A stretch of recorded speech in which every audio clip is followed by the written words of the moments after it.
இன்றைக்கி தைப்பூசங்க. எங்கள் ஊரில் மாயார் பூசைன்னு சொல்லுவாங்க. தைப்பூசம் முருகருக்கு ஸ்பெஷலான தைப்பூச திருநாள் இன்றைக்கி.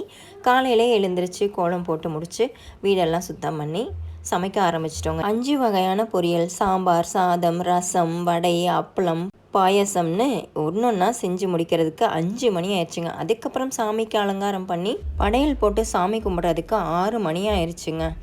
படையல் வச்சுருக்கிற எல்லா பிரசாதத்துலேயும் கொஞ்சம் கொஞ்சம் எடுத்து அதை விரதமாக விடுறது தான் எங்கள் ஊர் வழக்கம். விரதம் முடிக்கிறது எங்கள் ஊர் வழக்கம். உங்கள் ஊரில் எப்படி சாமிக்கு விரதம் முடிப்பீங்க அப்படிங்கிறத கமெண்ட்டில் சொல்லுங்கள். பூஜை ரூமில் 6 அகல் தீபம், நெய் தீபம் ஏற்றி வழிபாடு செஞ்சு முடிச்சாச்சுங்க. நாங்கள் அரகரா கோஷம் போட்டு தான் விரதத்தை முடிப்போம். நீங்கள் எப்படி விரதம் முடிப்பீங்க அப்படிங்கிறத கமெண்ட்டில் சொல்லுங்கள். எங்கள் ஊர் வழக்கப்படி முருகனுக்கு